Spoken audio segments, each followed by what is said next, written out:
In Portugal, there's a YouTube show full of fun facts you need to know. Carl rings the bell and the members show to the GMP morning show. Featured guests will come and they will blow your mind. The audience will do so in kind. The little vanity mixed with some insanity on the morning show with GMP. Good morning, Portugal, and I'd like to welcome you to another fantastic day. Hey, Gumpers.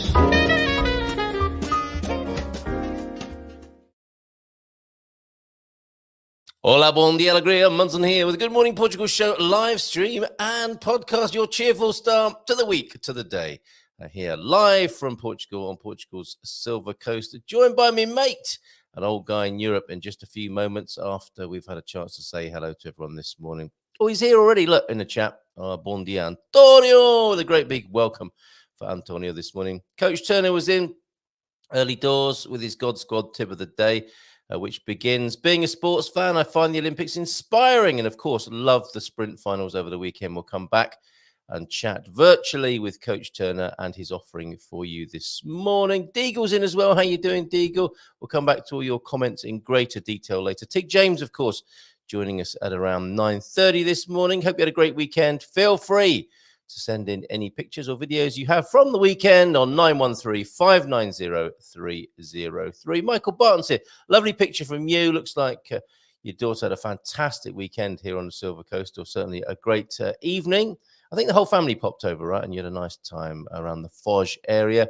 Hope everyone had a great weekend. Certainly did here. A very busy one, actually. And I'd like to share a few highlights with you. And I'll do that if I remember, if there's room during the conversation with James this morning. And I notice it's not only a cheerful start, hopefully, to the week and the day, but quite a calm one. There's no annoying ticker tape racing across the bottom of the screen.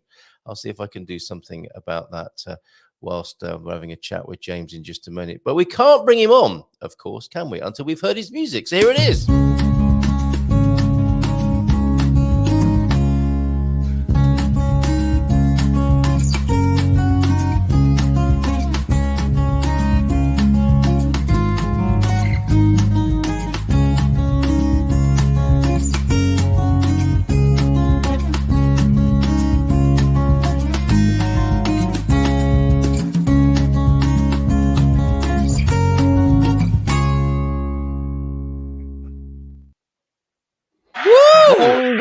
Bom dia, Gria. How are you, James?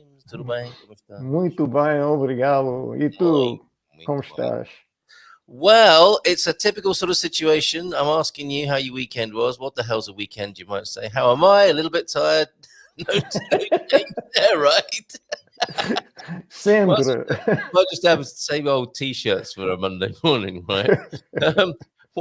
While we were setting you up there, while we were popping you on the tee so we could smack you down the fairway, sorry, which is not the most pleasant of metaphors, but you get the drift, I'm sure, and no offense or physical harm intended. I think we've recycled a banner there, which seems to work. We'll see. Somebody, I'm sure, will point out if it is incorrect in any way or if there are any typos in there, which there sometimes are. It's like the Guardian newspaper on our ticker tape from time to time when it's hastily thrown together in the morning. You might want to make a bunch of mistakes on purpose just to see who's paying attention to the banner as it rolls on the bottom. I see. Okay, maybe I will. Wouldn't that be fun? Why even bother? Nobody even reads it. Or, oh my goodness, look at all the people correcting it. What is that? Yeah. A little bit of mischief, maybe. Yeah, keep an eye on the ticker tape. Might pop a little bit of mischief in there this morning. A little bit of mischief for the starting slide, our meme that we pop up. And there's such a wealth of these in the world, isn't there? So we made our own as well to add to that meme melee around the world, a specifically Portuguese one. Well, let's not give the game away just yet. For those people outside of Portugal, this character might not be so familiar. I might not know his name. part of the Portuguese political scene here, which I think is the official sign of summer, when this gentleman has taken to the beaches here in Portugal. It's a bit of a talking point this morning. So who is that? Do you know who that is? And it comes from an article. Where are our politicians going? This is on holiday, not generally speaking, or philosophically or politically. To the beach. It would appear so, wouldn't it? And what will they be reading? Now, my question to you is, what should they be reading rather than what will they be reading? Actually, a lot of them are like, I'm not reading anything. I'm just going to lie on the beach and eat Bolo de Belline, I think was the answer for some folks. So what do you think? This is politicians all over the world. What should they be reading on the beach? I'll just leave that hanging there as we talk to James this morning. So what's been on your mind, James? Well, first I got to say I avoid shooting on anybody if possible. So you know, very leave that one alone. But let me rephrase that then. What might you recommend that's been inspiring to you as reading? I like it. Yeah, what might you recommend from the goodness and kindness of your heart? And I suspect there'll be a few snarky political comments in there as well. Always. Yes. It's one of my favorite Portuguese words is sempre. Always. Yes. There are a lot of Portuguese retorts like that, aren't they? That are just deliver a whole life's philosophy in one word. Yes. Yeah. Verdade, verdade. Certo, sempre. Yes. Yeah. Correto. Igual. You can say so much in one word in Portuguese. Well, that's what I love, being able to do that. If I can get a whole sentence in one word, those are the words I want to learn. So I've got quite a few. That's a good book, isn't it? Portuguese, not one-liners. Portuguese one-worders. You show you're erudite and you've got a great grasp of the language and culture by issuing just one word strategically and emphatically in a particular situation. Igualmente. Sim. You use complicado. Yes, or the push, the simple, well-delivered push. Oh, yeah, that one covers the whole territory. Push. All the way from I really don't care to, okay. The good old yippa. As well. Are we doing this justice, Antonio? And Pam will have a word to say, I think, as well, on this subject. Claro. Jackie's joined. We've got to write these down. What do you go for some Jackie this morning? Feeling a bit backwards today is João Ernesto Denor. Why is that? Did I miss some context earlier on? Hope you're okay, João Ernesto. Or is that dyslexic? Is that got some kind of dad joke in there? The dyslexic. What is that joke? Did you hear about the dyslexic atheist who used to lie awake wondering if there was a dog? He was insomniac dyslexic atheist. At least to lie awake at night wondering if there was a dog. Gotta get them all in, yes. Oh, look, politicians would learn a lot from reading the Bible. Which version? Antonio F. How are you doing today? From Jackie there. Yes, Antonio is fine. Just so we know, he's fine. Maybe still chuckling, hopefully chuckling at the two foreigners who claim to know a little bit about his language and culture. Butchering the language. Yes, we're doing our best here, Antonio, and it's all meant in the best possible taste, as Kenny Everett used to say on British TV. Right, James, yes, back to you and your what's been on your mind? Febrile mind or calm mind? What's been going on? Well, I have an anecdote from yesterday that I just thought of, and these are always the proud moments, but I was able to transact a purchase at the farmácia yesterday, almost exclusively in Portuguese. And I don't know, there's always these moments where you go, oh, I can do that now, where you might not have realized it, or I hadn't realized it before. But I always start with my apology, desculpe, só falo pouco português. And then inevitably there's a response if the person speaks English. She said, oh, English? Yes. I can do that. But I'm not wanting to default to that immediately. I want to see how much can I do here. So I've added mas estou a aprender.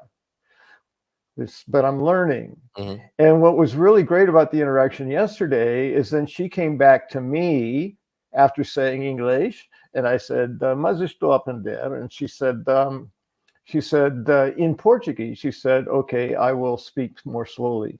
Nice. Nice. And I understood that she had said that. I didn't understand every word, but I'm familiar enough with the phrase asking to speak more slowly that I understood she say, oh, I'll speak more slowly, which I Yes. thought was a great response rather than just coming back in English, oh, don't worry about it or Never whatever. mind.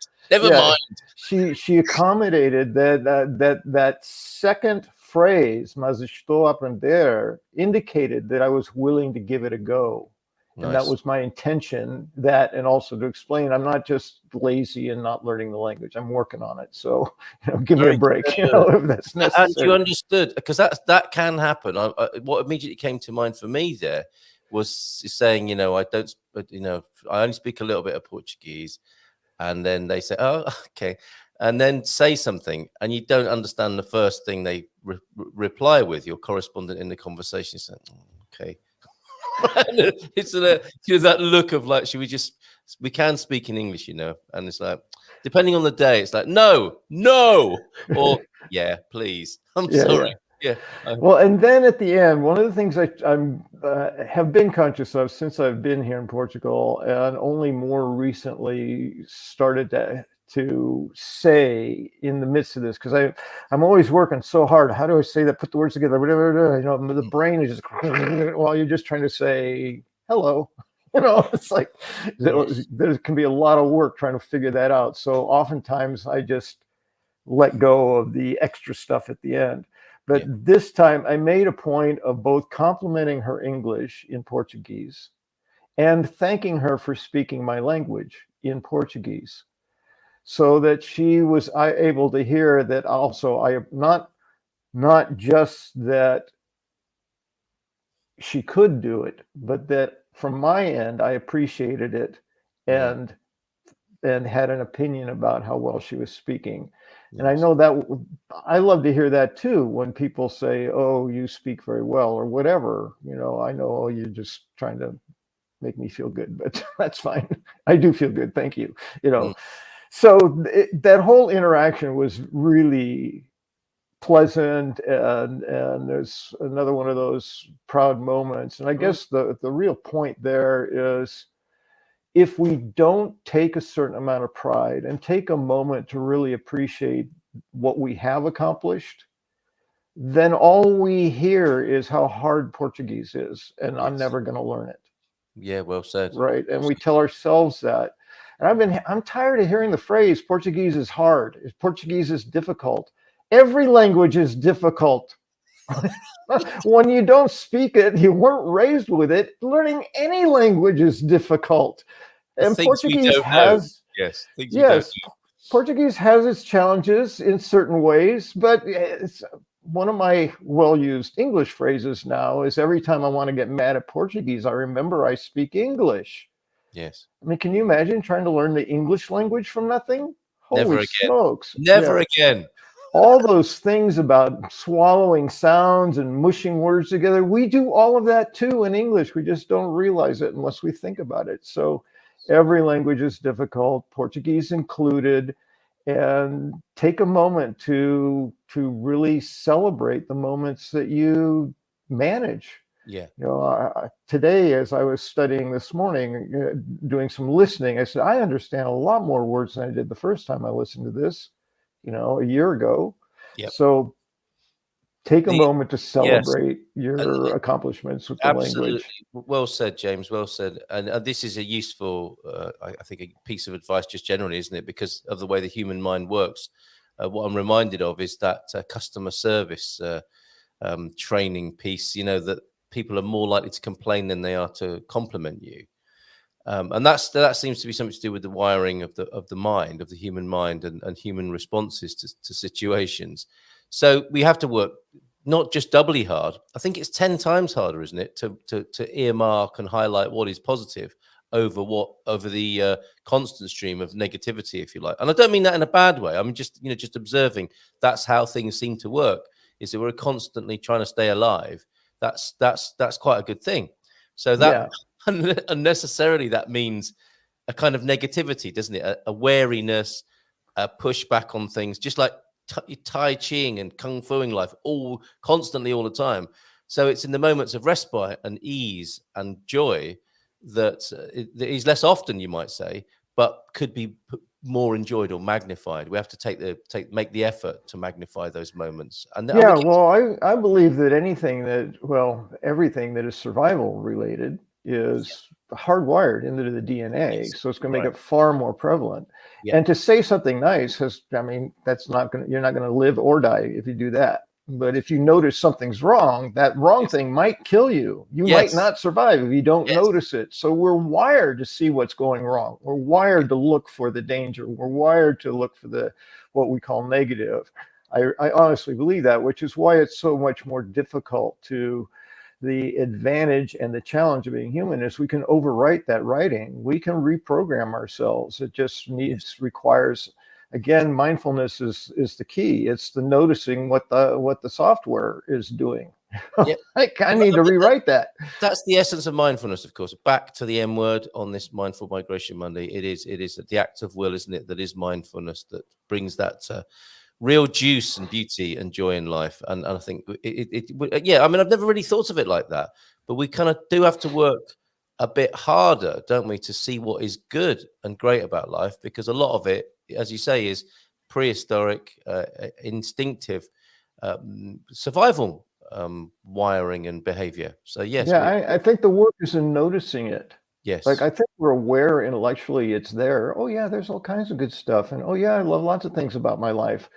But on the moment to moment, the unconscious thinking that spins in our brain usually isn't that. It's usually, what do I have to do and what's wrong and I need to get this done and, why are they mad at me? And, all that's what tends to run around in there when it's unconscious. So it's consciousness puts on the brakes.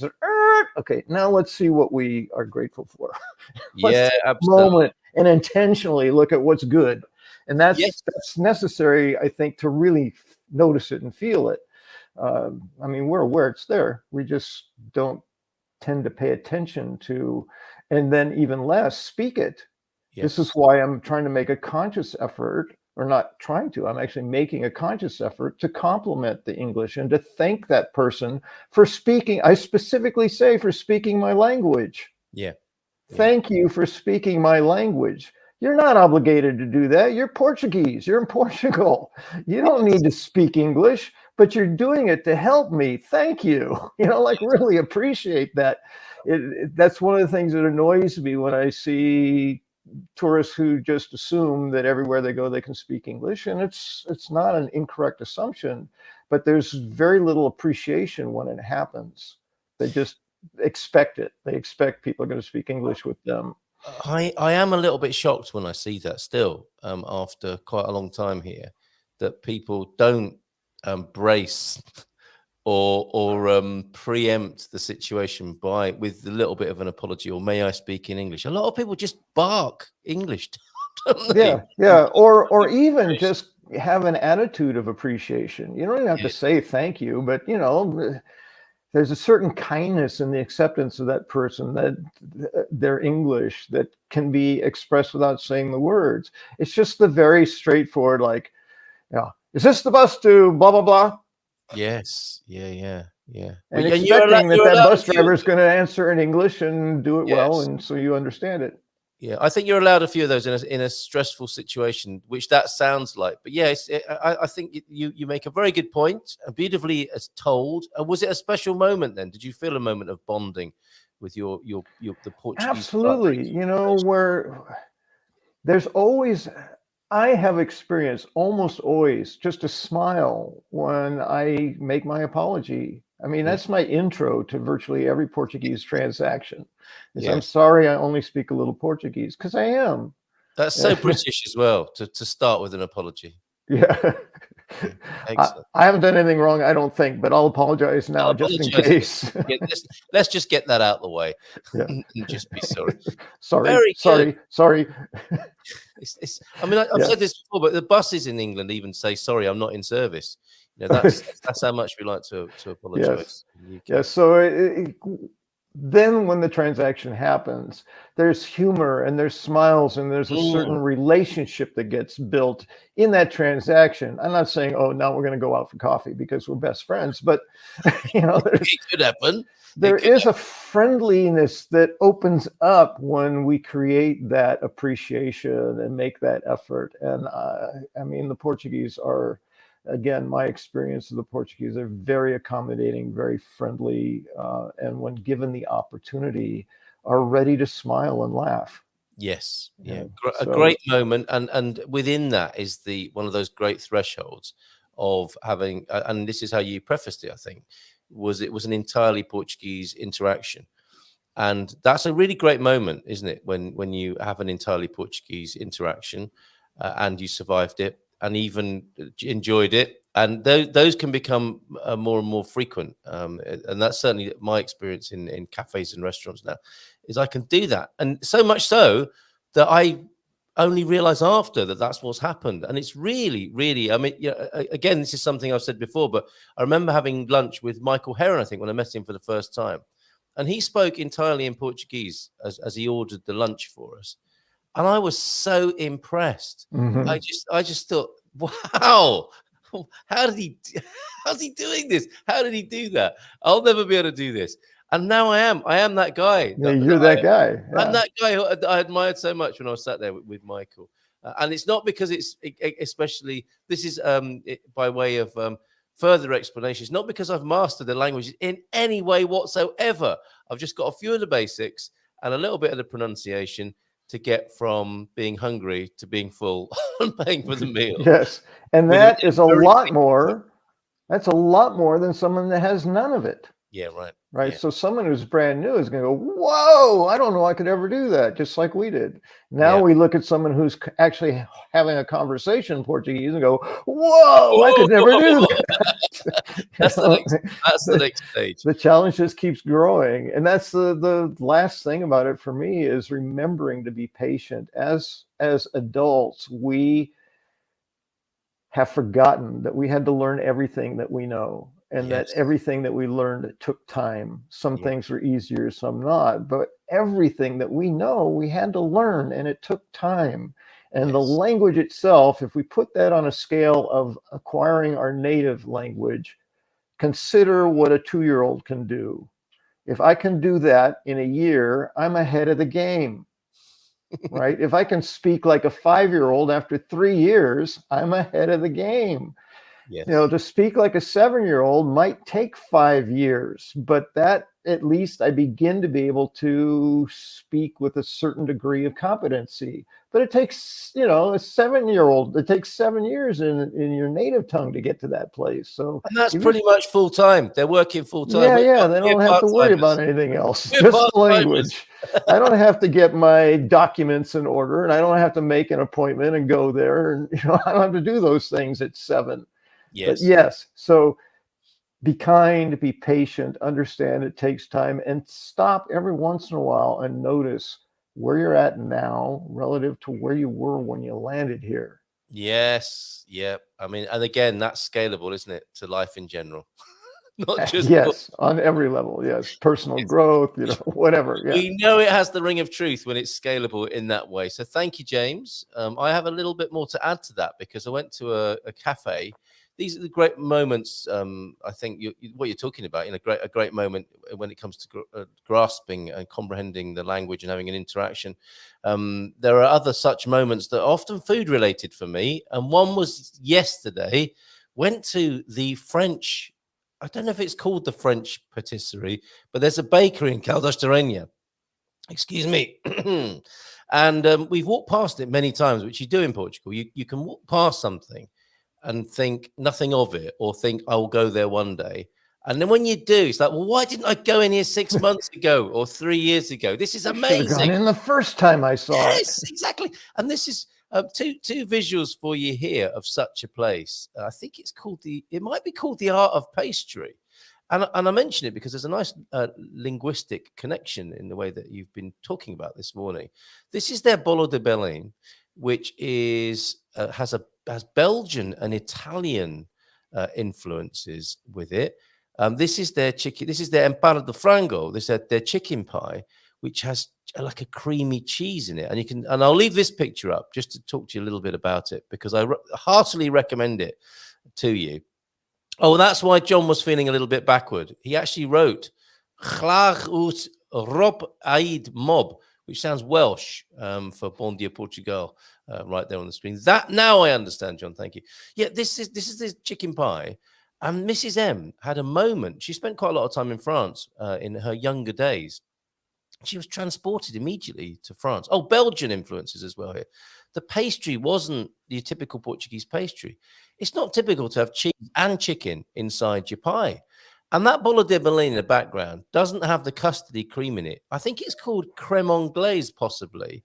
Any pâtissiers or any morning Tig, we'll talk to you soon. Anyone who knows anything about baking might be able to tell me what that creamy. It has a kind of cream cheese texture, but very sweet and really lovely. So not a normal Bolo de Belline, then dusted with icing sugar, not sugar, crunchy sugar for when you're on the beach and you don't know if it's sand or sugar, but heartily recommend it. And she was speaking French to Mrs. M, and I was only getting little bits about how she was. I think she told me to shut up during the conversation, as I could. And she was speaking French very quickly, and they were laughing. I could tell they were laughing at me, like I was a child sat at the table. And me and Mrs. M, and the turns out she's a Belgian, Italian, French lady, I think, or she knows a little bit about all those cultures.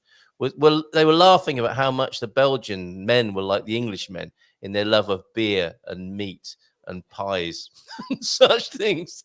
And so she was laughing at my expense, but I was picking out little bits, and it was the joy of knowing a little bit of a language that was great. And it's that frame on it, isn't it? It's like, oh, this is so hard. I can't take part in this conversation. Or do you know what? I know 2 or 3 words that I'm hearing here, like "shut your face" in French. I will join in this conversation, even with my limited grasp of the situation, rather than just feel like a failure, which is, I think, which is the sort of almost biblical moment a foreigner can come to in Portugal, right? So I'm guessing your advice would be to give it a go. Yeah, I mean, with all the social qualifications in there, you don't want to interrupt, all those kinds of things that just go with being human in the midst of a conversation. Right. But yeah, what you can, yesterday a friend of Sidonia and Louisa walked by while we were having coffee at Intermarché, and they started talking, and I heard my name a couple of times briefly, but they were so busy, Louisa and her friend were so busy going blah, blah, blah, that I just said prazer. And I didn't, it's like, okay, there was kind of an introduction, and I don't want to interrupt, but I'll throw what I know. I didn't have a clue what they were talking about, but I knew I had a sense there was some kind of a brief, informal sort of like, oh, that's James, something like that. So I did that, but I wasn't going to try and take over the conversation. I couldn't even understand what they were talking about, much less try to contribute. So then I mostly just listened. You heard the occasional Estados Unidos in there, did you? And mostly what I hear is the occasional James. James. It's like, okay, I got James twice. They're talking about me, saying something about me.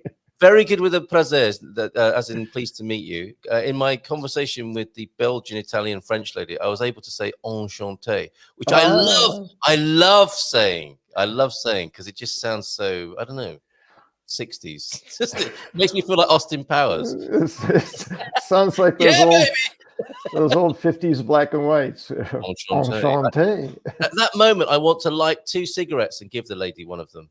But kiss the back of her hand. But yes, maybe that's too forward. I don't know. But they probably do that all the time in France. I keep speaking Spanish to everyone. I guess that's why I'm not popular. That'll be it, Jay. Well spotted.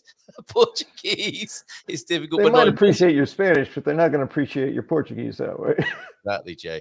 Love James's walk around Ericeira. I wonder if Ericeira still hosts its Polvo Festival. Before we go to Tig, can you solve that mystery? I can neither deny or confirm that. That's ignorance. I don't know. I don't know if that's still going on or not. I did not eat octopus with that woman. I'm waiting for Ericeira in September. I went to my first Biri Serra, that's a good Biri word. Serra, yeah, it's the See, I there's the forget the name for it. Portuguese for you. That's an Independent. English pun. That is an English wordplay. Yes, it is. Yeah, how And about it's for the it was the first, so we'll see if it gets repeated. The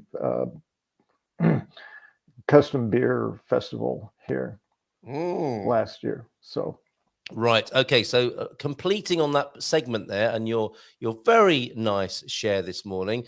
It is important to notice your breakthroughs of learning Portuguese. That's part of it, isn't it? And those special moments where you've pushed it just that little bit further, you've survived, and you can give yourself a pat on the back because you know, in terms of survival wiring, I think we do remember when we get embarrassed, and we do remember when it's been difficult, and we don't always remember and celebrate when it's been absolutely yes, wonderful.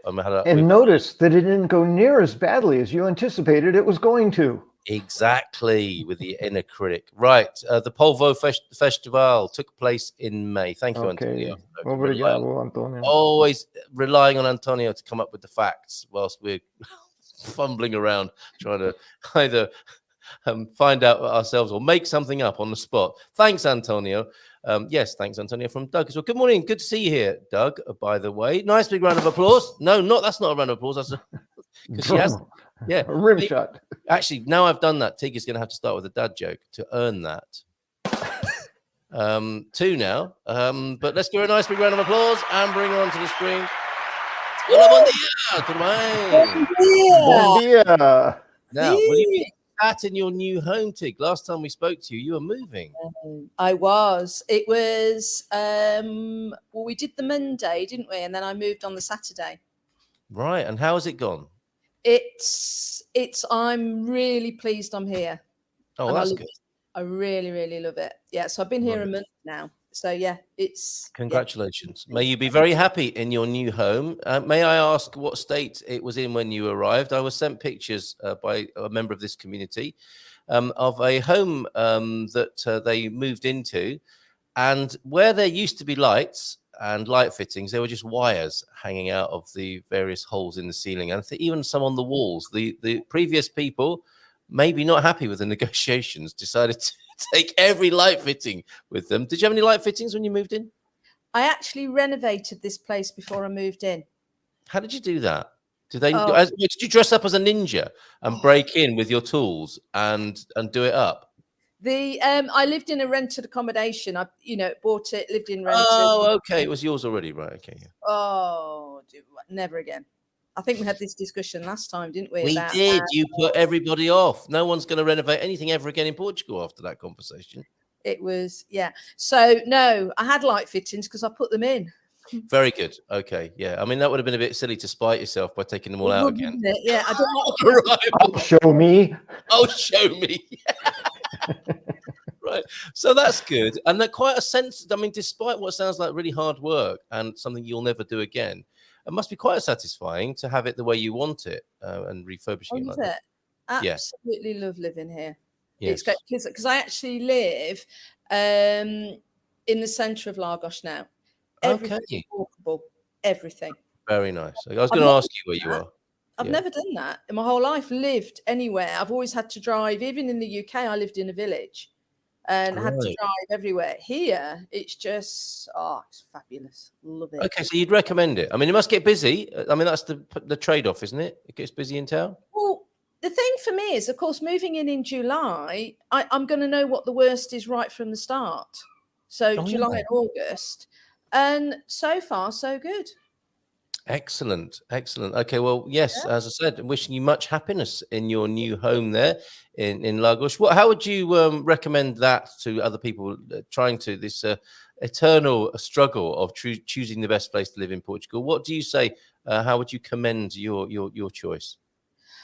I've always liked Lagos, though. I think it is Lagos is a working Portuguese town, right? And it combines tourism and traditional Portuguese, sort of things, everyday things, very, very well, very well. So yeah, I mean, I loved it. I mean, I've travelled all around the world, like lots of us have, and been around the world, and I came here. Right, very good. Okay, excellent. Lagos there. Which part of the Algarve is that? Would you call it Central Algarve? No, West. West Algarve. Okay, all right. And that, of course, is why Capricorn Chris is here. He loves the Algarve too, and especially enjoys the Good Morning Portugal show when you're on with your post-Brexit update. Is there much to say on this occasion, Tig? There's one or two things to say, and really more warnings for people again. Unfortunately, I mean, I still have people, stacks of people who don't have their cards, the withdrawal agreement biometric cards. People are crawling out of the woodwork that just never bothered. They knew about it but never bothered, which is incredibly infuriating, because then they want me to sort out the mess, and it's, well, you're a grown up. I made a mess. Would you mind cleaning it up for me? Exactly. And that is, and they get quite upset when I go, hang on.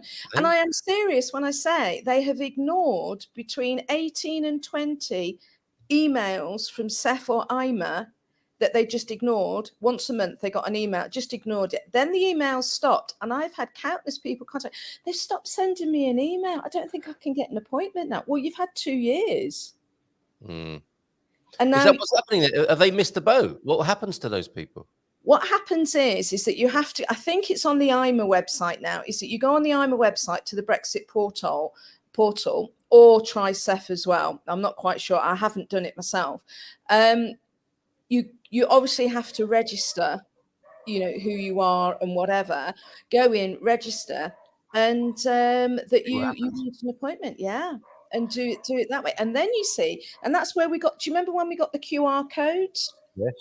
That's exactly what it is. Again, they should then get a QR code, and that then triggers the fact that you want an appointment.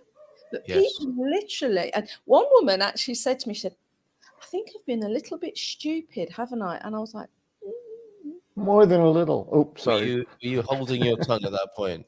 Yeah, you let her say it. Absolutely. You know, you've been given nearly 2 years, and now No, right. It's one of those get round to it things, isn't it? And it sounds like some people are finally getting round to it. And so what do you fear might be the consequences if people don't get their act together in this regard? They haven't got legitimate residency paperwork. That sounds like a problem. That's a huge problem. And of course, I'm coming up against as well people, and have done all the way along this, Brits that have never bothered to get residency even when we were in the EU. Yes. So haven't even, so they're illegal anyway. And they now want me to sort out their mess. Yeah, which I can understand, because you are seen as the person who sorts messes out for people, aren't you? But yes, you would rather they didn't approach it in quite this lackadaisical way. I recommend finding a great legal team that you can refer them to. I think the thing is what generally what has happened is that they've left it. Then circumstances have dictated that they no longer wish to leave it, as in something's happened, say in the UK, an emergency where they need to no longer leave it. Yes. And that's what's happened, is they're then hit with it in the face. Oh my goodness, I've got to do something. I don't know what to do. I know I should have done, but I didn't. Panic. Yes. Yeah. I know what I'll do. I'll get in touch with Tig. Absolutely. And then they're trying to make their crisis mine.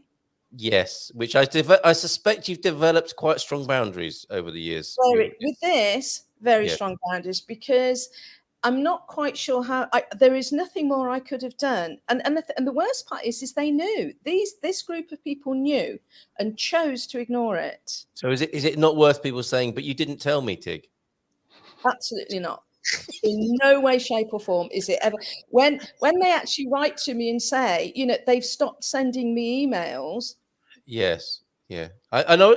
When you first said that, I was thinking, okay, that's just tit for tat, isn't it? Just because Ima and Seth have been ignoring your emails doesn't mean you can ignore theirs as well. Well, and this implies they haven't been ignoring you. They've actually been doing what they're supposed to do. I'm feeling all this empathy for the people who've really been making an effort and getting nowhere against these people who did nothing, and now they're in this bind. It's like, They had all these opportunities, just did Absolutely. not take advantage of them. They Hold on a minute. There's they almost a chose British sense of people. entitlement going on here. Anyway, Very let's not. And of course, you got not only have you got the British sense of entitlement, you've still got that kicker that we get here. Oh, they won't do anything to us. We're British. You've got those two things, the two entitlement prongs running side by side, and then they get worried. And then What if I leave? Yeah, okay. Chris, Yeah, what if you do? you don't bring that into it right now, Chris. We're mad enough. Tig, the next time I'm in Lagos, you can't proposition people on screen like that and put them on the spot. I'm just down the road in Raposeda. He's making a good case. Lagos is amazing. Adega, Antonios, Camprimar, Meia Praia, Porto Mosh, the jacaranda trees in bloom. Lovely. have I just been asked out for a date on your show? You have. You I don't were. think it's a date necessarily. A coffee date, anyway. Yes, but it's a bit forward, isn't it? A bit impossibly. There is due process here, Chris. He is asking permission, however. He's not. He didn't he? He did not assuming anything. It's not no British sense of entitlement there. We did. He said, "Can we meet? We can." You will meet me for coffee. I've emailed you 18 times. And you've ignored them all. Ignored all of them. Absolutely. You said warnings. You've got warnings. That's one of them. Then is get it sorted. So if you've not been here, get on with it. I mean, I was talking with Greenback, one of the representatives from Greenback who sort out people's US taxes, and I learned of something. I mean, you never stop filing US taxes unless you decouple from the United States, which Or a die. lot of people or die. Yeah, even then, I'm not sure it stops immediately. They're going to get their taxes right. They are. But to be fair, but there is an amnesty for people who in this same situation, Tig, who've ignored. And you can understand how it happens, right? I'm not excusing it, but you leave the country, and a year goes by, and you haven't done your taxes for the US, and then a second year and a third year, and you think, do you know what? It's 5 years now. If I get in touch now, they're actually going to kill me or something like that. So I've left it too late. And what I discovered is that they take a somewhat lenient view, not the terrifying view you might imagine. And it's like, okay, we recognize you've messed up. You recognize you've messed up. Let's figure it out. And they don't go all punitive because that sends out a really bad message. I don't think they roll over, but there is I don't know, a sort of more friendlier resolution to this than you might immediately imagine. And hopefully that's what's going to happen with this particular situation as well, isn't it? It's okay, people have left it, but you still got to do something about it. Here's what you do. Let's go. And that's what I do tell people in that situation. I tell them what they need to do, as in, no, you have now got to do A, B, and C. Go onto the AIMER site, you do it. And obviously I get the usual, well, can't you do it for me? Yes. No. Yeah. So people are cheeky, aren't they? So they actually asked you to do the work as well, misunderstanding your role. And that's why, like you say, my boundaries have got very, very strong over the years. Fair enough, because there are a lot of people out there in Portugal. People are a little bit further down the road than others who think to themselves, I'm getting a lot of people asking me to help them. I know, I'll charge them. And fair enough, it's a business, but that's not how you operate, is it? You've never been in it for the money. No, never. We've never charged anybody anything. We've never charged a penny. What we did do was set up crowdfunders, one in euros and one in sterling. And if people wish to donate, because obviously, to cover our petrol. Yeah. I mean, I got to the point where it had cost me 2,000 euros a few years ago. And I said, guys, I can't keep doing this. We need some sort of support. And that's when we decided to put crowdfunders up. And I mean, honestly, we made the decision not to charge because, and when I discussed it with the team, I said, look, guys, we've got people who are very rich out there, but also we've got far more that haven't got a lot of money, and they're going to need this help just as much as people that can pay. And it's not fair. Everybody, every Brit that was here before 2021 is going to need this. Yeah. So we're not going to differentiate just because somebody can't pay. That's just not fair. Very good. So that was the decision that was made. And you sort of do wonder, because I could have made hundreds of thousands of euros. Yeah, right. Absolutely. Yeah. But that was a decision that was made, and I stand by it. And I do stand by it. And it was the right thing to do. Yeah. Okay, and that's why people like you, Tig. I'll come to that. I like Tig, says Paul, and that's the coffee. I think there are now 2 people coming to the coffee. Okay. Whether or not you'll be there, Tig, it's another matter. I tell you what, Paul and Chris can meet each other, can't they, for coffee? Perfect. Okay, we'll set up a time for you gentlemen to do that. Jim is also here. Bon dia a todos. Good to see you, Jim. And I think there was some talk of the meetup in Porto with Conch and Honey that happened. It was really virtual. What's this? Jim White, same here. Although the in-person was really virtual. Next time. Oh, that's a Saturday night meetup, isn't it? Expats Portugal. I'm in Porto or close. I'll have a meetup with you, Hank and Connie there. So good to see you this morning, Jim. And the ostrich position it's now being referred to. I was married to a senior partner in a magic circle law firm. Is that who you go to when you saw somebody in half as a magician and it doesn't work out well and you need representation? I'm not sure what a magic circle law firm is. And she just said the same. Being an ostrich is the worst possible reaction. A lawyer would say that, though, because there's no business in people being ostriches, is there? If I'm being a little bit cynical. Wouldn't it be nice? Sorry, Tig, go on. I just think, I mean, there's certain things that we're all ostriches about, aren't there? There's certain things that we all, and I mean, for instance, I mean, I went to the financiers office last week, and I mean, I'd been putting it off for about 2 weeks because, well, anyway. I just don't want to do it. Don't want to do it. But there comes a point where you go, come on, put your big girl pants on and get down there. You know, that's what I always say to myself. Yes. Absolutely. Put your big girl pants on, Carl. So I did, and I went, and it was just as bad as I knew it was going to be, because Lagos finances are horrendous. They are, and they are known for it. They are known. So you really gird your loins, you get in there. Anyway, and you know, the result of all that was I've got to go back on Wednesday. Do it again. Do it all over again. That bit of paper. Was the Star Wars music playing as you walked in? But the biggest thing was, because I remember saying to you that you know, I was really, you know, with all the trouble that I've caused with Seth and yes, you know, I was worried that I wouldn't get citizenship. Yeah, and I seriously was, because I've caused that many problems. Irritant to the state, yes.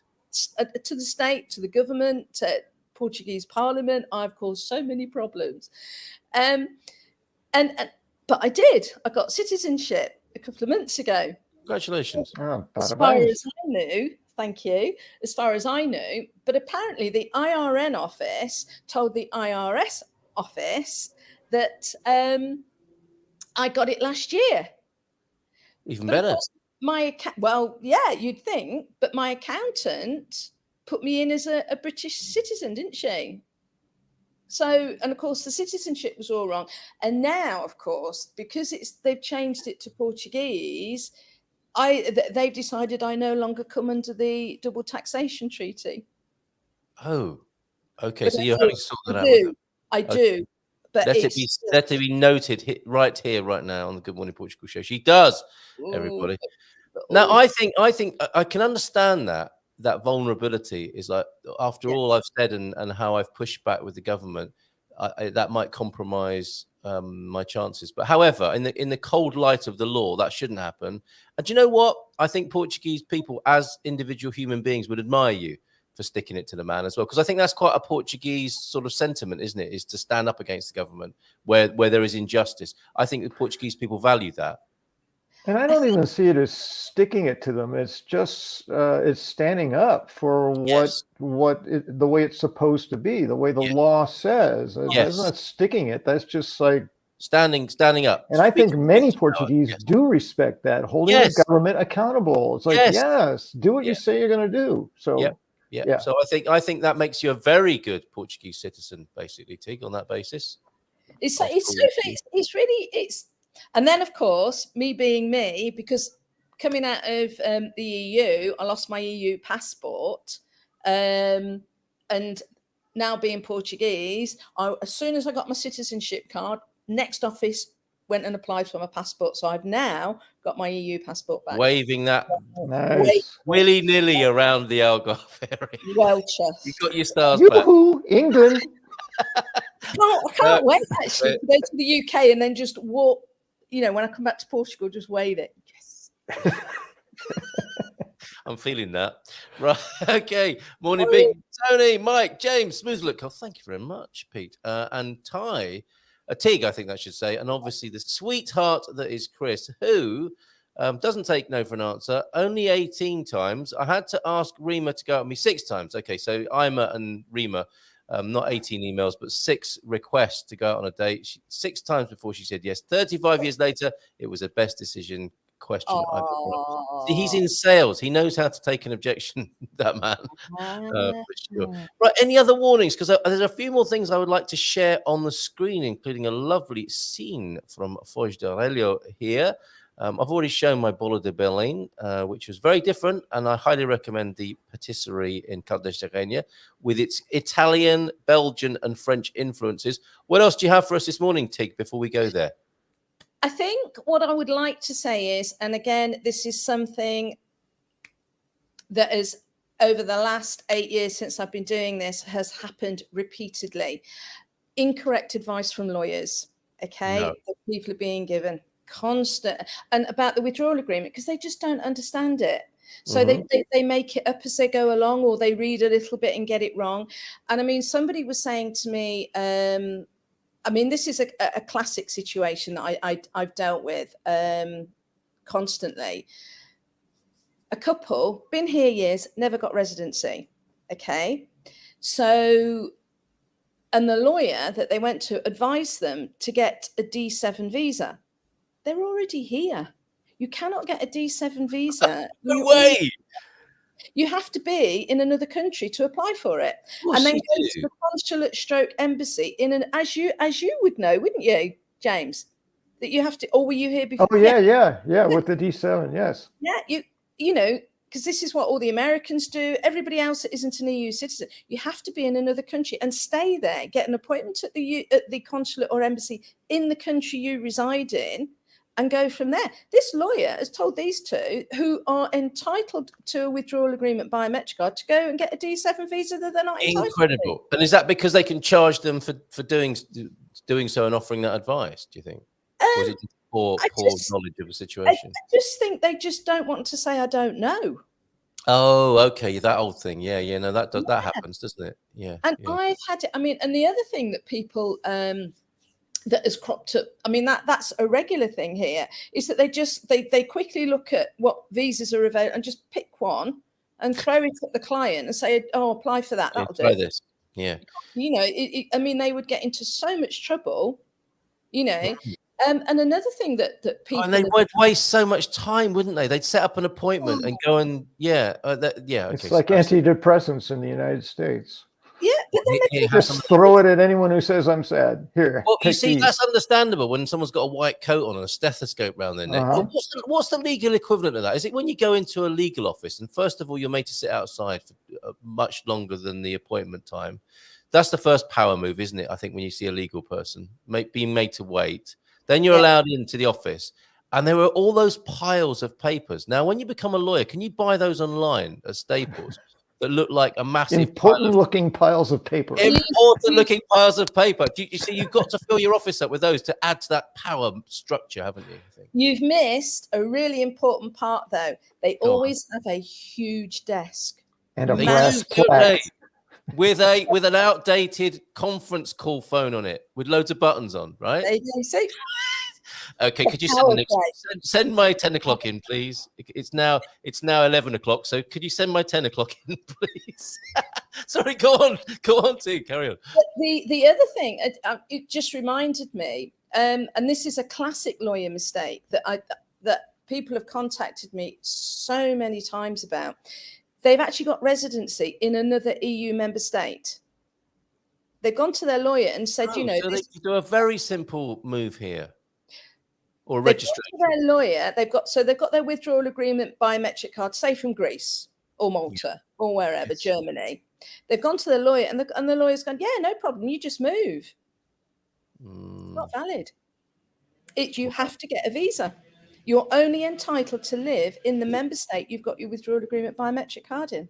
Very poor. So if only we could have James and Munson, the law firm, couldn't we? Or James Holley and Munson. Please come in and take a seat. We're just going to throw a visa at you. Yeah. But it's just, Or an antidepressant. No one gets out of here without spending some money. The thing is people have moved on that advice.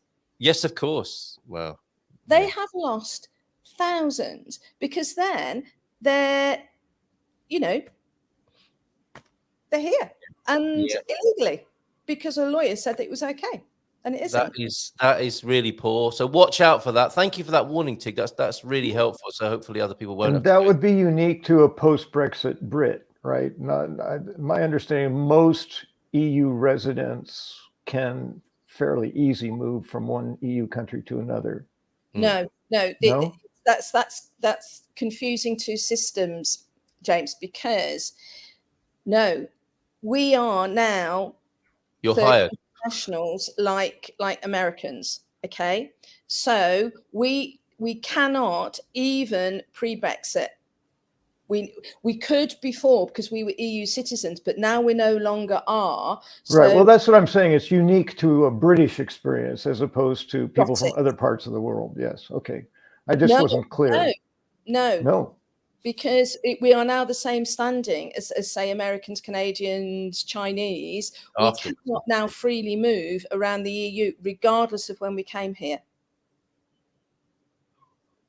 It's regardless. Okay, I missed can or can't, which is important. You cannot move freely. Is that what you said? Or you can't move freely. Because we no longer are the EU citizens that did have freedom of movement. Mm-hmm. Okay, but it was pre-Brexit. Yes, we could because we were EU citizens.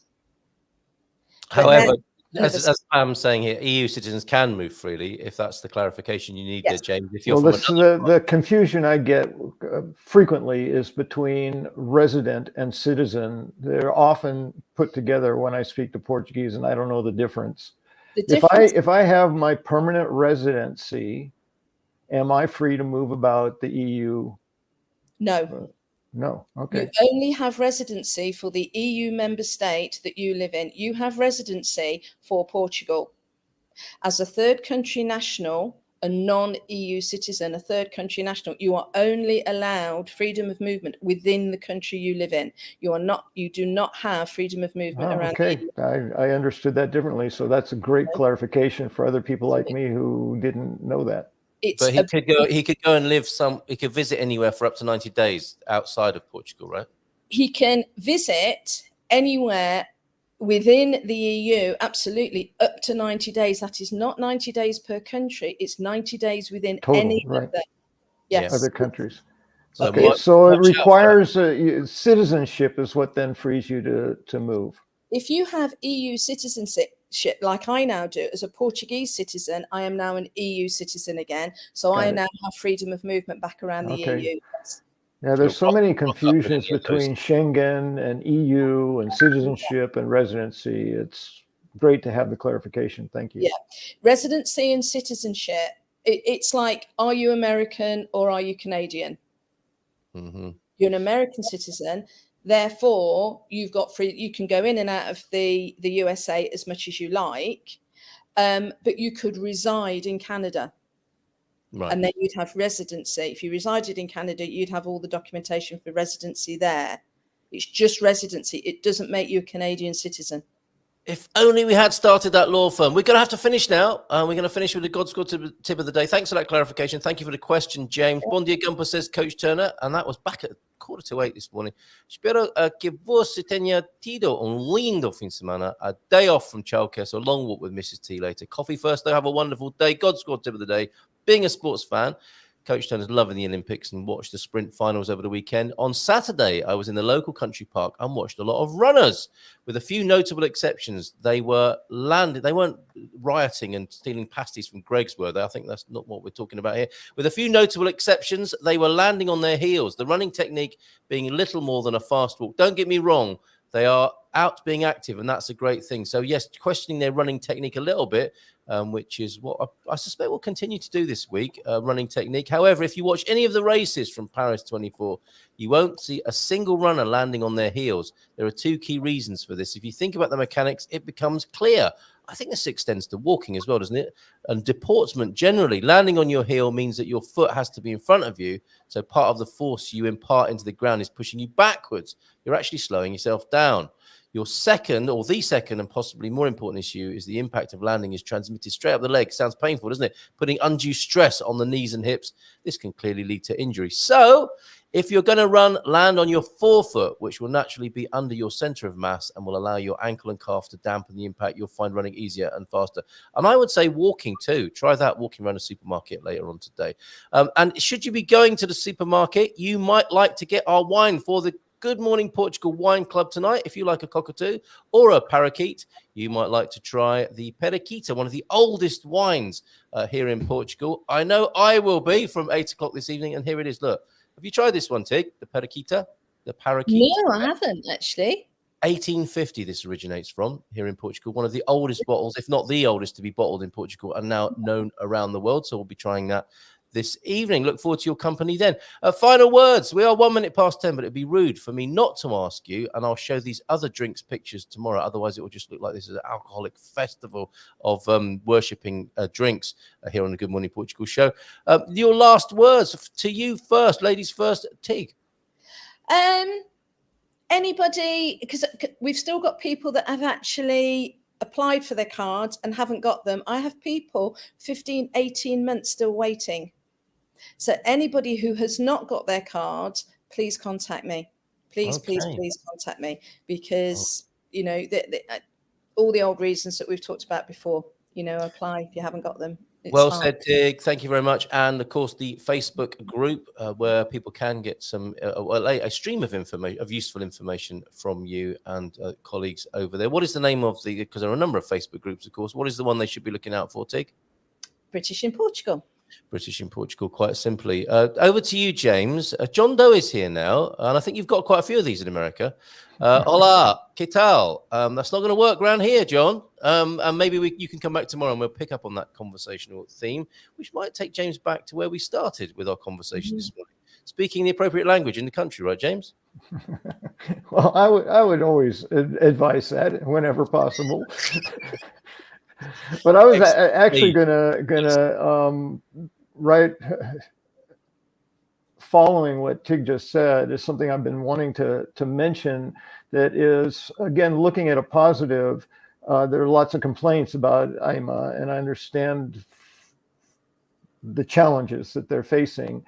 But I had my residency renewal appointment in February and had still not received my card by the middle of July. I was told it would be 3 months, and it was so much longer than that. And then the question is, how long do I wait before I follow up? Do they know, and are they working on it, or has it gotten buried somewhere and I need to unbury it? Yes. I rarely get the answer to that, but I did get onto the IMA site. I used their standard contact form. I let them know what was going on, and a week later, my card arrived in the mail. I don't know if that was just coincidence or whether what I did actually got somebody, oh my goodness, we need to get this in the mail. I don't know, but to their credit, there was some kind of response. It's got to be worth it then. I do tell people to use the web form on the IMA website. That's obviously the first thing that they need to do. But I'm talking about people that are, you know, have emailed 10, 20, 30 times and just got nowhere. And yeah, it's, I don't know. And there was also a dispute between IMA and the card producing company as well. Oh no, that's not helpful, is it? That was not helpful.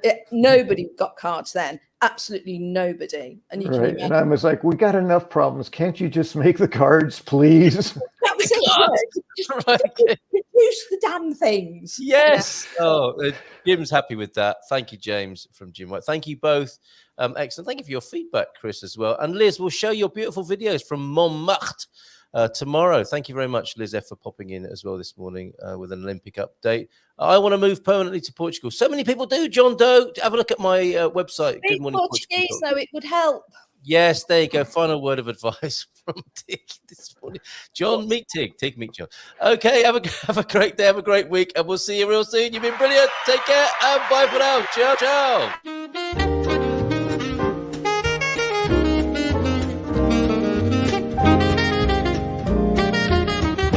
Bom dia, Portugal! In Portugal, there's a YouTube show full of fun facts you need to know. Carl rings the bell and the members show to the GMP morning show. Featured guests will come and they will blow your mind. The audience will do so in kind. The little vanity mixed with some insanity on the morning show with GMP. Good morning, Portugal, and I'd like to welcome you to another fantastic day. Hey, Gumpers.